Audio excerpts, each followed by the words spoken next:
नमस्कार। मेरा नाम साधक WJR संजय है।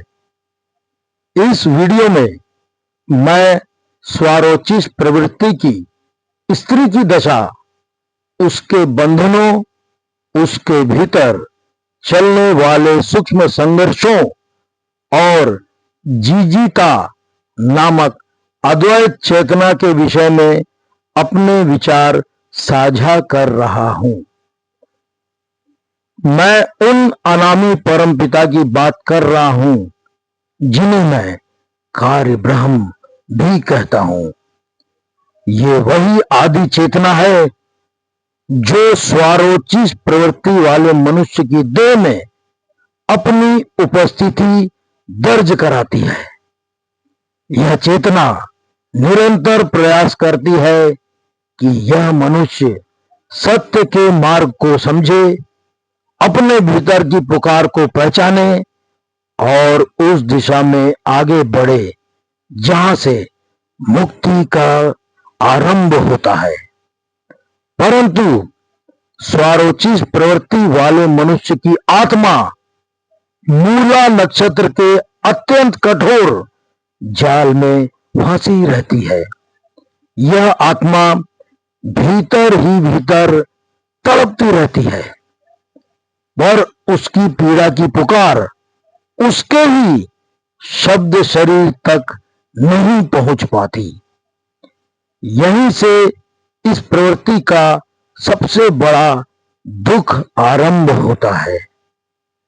जब शब्द शरीर तक आत्मा की पुकार नहीं पहुंचती तो शब्द शरीर स्वयं लाचार हो जाता है।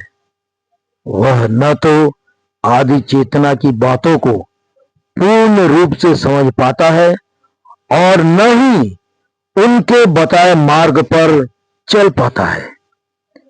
ऐसे मनुष्य के भीतर स्थित प्रेत शरीर भी लगातार विद्रोह करता रहता है। वह बड़े कठोर शब्दों में आदि चेतना को धिक्कारता है, उसकी हर समझाइश का तिरस्कार करता है, मानो भीतर ही भीतर कोई ऐसा अंधकार बैठा हो जो प्रकाश को स्वीकार करना ही नहीं चाहता। अब बात करते हैं कुंडलिनी शक्ति की।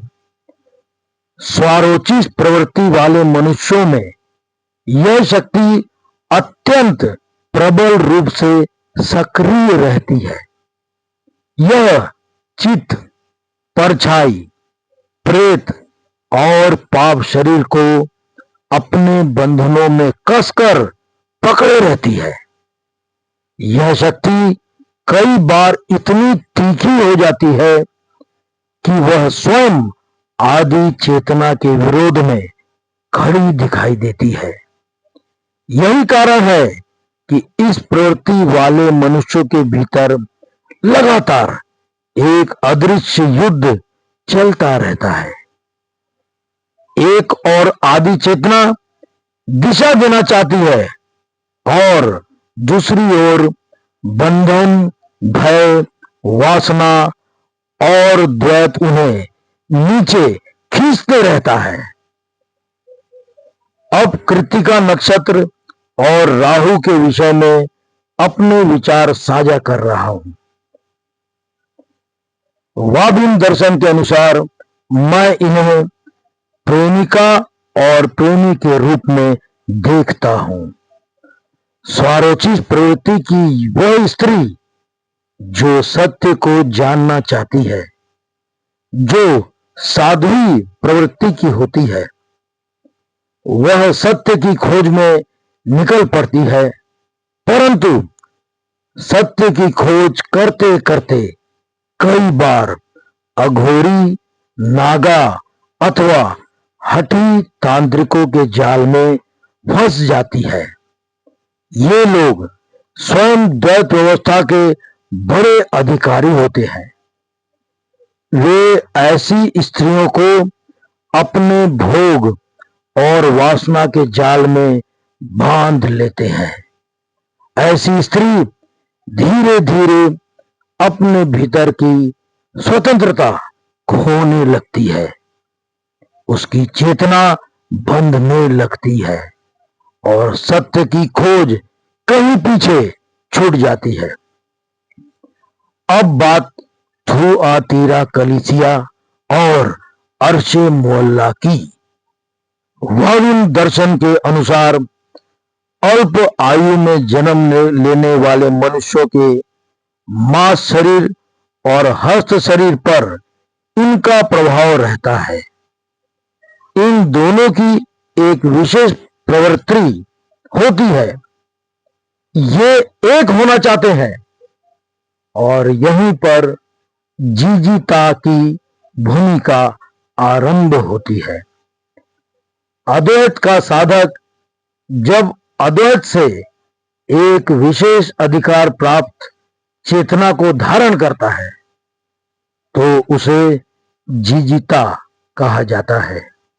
जिजीता का कार्य केवल रक्षा करना नहीं होता, उसका कार्य होता है स्वारोचित प्रवृत्ति की स्त्री की प्राण वायु को सबल बनाना, उसे सुरक्षा देना, उसे मुक्त रखना और उसे सत्य के मार्ग पर आगे बढ़ाना।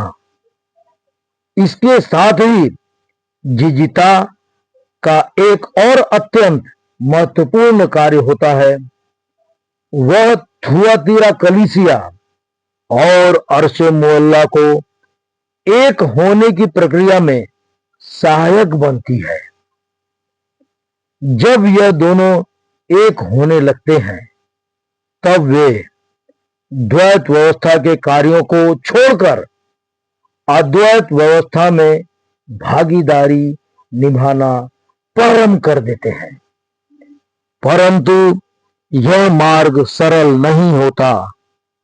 आदि चेतना ऐसे ही अद्वैत के साधकों से कार्य कराती है जो भीतर के अंधकार से टकराने का साहस रखते हो, जो बंधनों के बीच भी सत्य की लौ को बुझने न दे और जो द्वैत के विशाल जाल के बीच भी अद्वैत की दिशा में चलने का साहस रखते हो।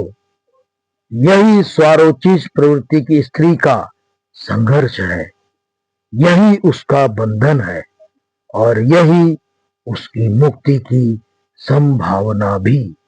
धन्यवाद।